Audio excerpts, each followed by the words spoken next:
श्रियकान्ताय कल्याणनिधये निधयेतिनाम् श्रीवेङ्कटनिवासाय श्रीनिवासाय मङ्गलम् लक्ष्मी सविभ्रमालोकसुभ्रूविभ्रमचक्षुषे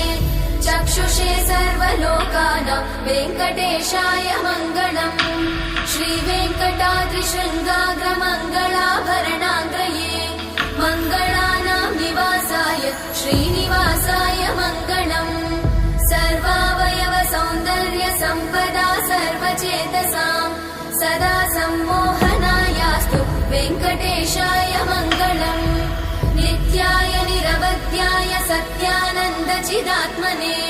सर्वान्तरात्मने श्रीमद् वेङ्कटेशाय मङ्गलम् स्वतः सर्वविदे सर्वशक्तये सर्वशेषिने सुलभाय सुशीलाय वेङ्कटेशाय मङ्गलम्।